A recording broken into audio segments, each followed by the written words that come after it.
Irjen Ferdy Sambo diduga sempat menguras isi ATM Brigadir Nofriansyah Yosua Huta Barat alias Brigadir J senilai 200 juta rupiah. Uang tersebut diambil dari 4 rekening Brigadir J. Menanggapi hal itu, Kadif Humas Polri Irjen Dedi Prasetyo menyampaikan bahwa pihaknya masih belum mendapatkan laporan terkait dugaan tersebut. Lebih lanjut, Dedi menambahkan pihaknya meminta awak media menanyakan dugaan tersebut kepada Pusat Pelaporan dan Analisis Transaksi Keuangan (PPATK) terlebih dahulu. Sementara itu, Kepala Pusat Pelaporan dan Analisis Transaksi Keuangan (PPATK) Ivan Yustiavandana mengatakan pihaknya melakukan pembekuan rekening terkait informasi tersebut. Menurutnya mengungkapkan pembekuan rekening dilakukan sebagai langkah antisipatif untuk menelusuri informasi tersebut. Meski begitu, Ivan enggan menegaskan apakah rekening milik Irjen Ferdy Sambo dan para ajudannya dilakukan pembekuan oleh pihaknya.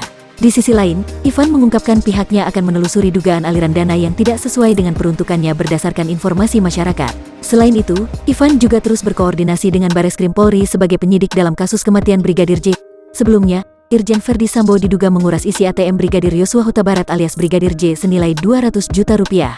Uang tersebut diambil dari 4 rekening Brigadir J, demikian disampaikan oleh kuasa hukum Brigadir J, Kamarudin Simanjuntak.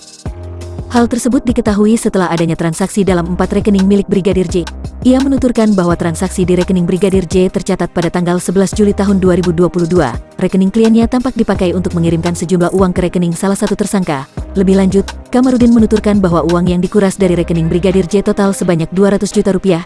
Dia pun meminta pihak kepolisian untuk mengusut dugaan tersebut. Terpisah, Samuel Huta Barat, ayah Brigadir J, mempertanyakan keberadaan aset milik putranya, terutama aset dalam buku tabungan dan 3 kartu ATM Bank BNI, Mandiri, dan BCA. Meskipun ia tidak secara pasti mengetahui isi dan jumlah uang dalam ATM tersebut, namun, ia meyakini pasti ada isinya karena bekerja selama ini gajinya pasti masuk ke rekening. Tapi ia menyebut perlu pendalaman lagi terkait hal ini. Ia menyebut jika tidak ada kepentingan penyidikan pada rekening tersebut, ia meminta untuk segera dikembalikan. Terkait dengan pernyataan ada transaksi di rekening Brigadir Yosua pada tanggal 11 Juli yang dikatakan kuasa hukum Kamarudin Simanjuntak, ia menyebut perlu melihat buktinya juga. Karena ia belum berkomunikasi dengan kuasa hukum terkait ini, uang 62 juta rupiah milik Brigadir J disita penyidik.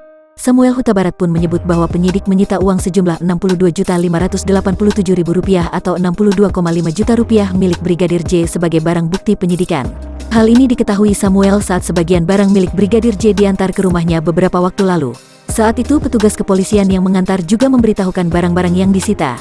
Namun ia tidak mengetahui alasan penyitaan uang cash tersebut. Padahal ini bukan kasus penipuan atau pencucian uang, tetapi kasus pembunuhan. Lebih lanjut ia mengatakan jika uang tersebut disita untuk keperluan penyidikan tentu tidak apa-apa.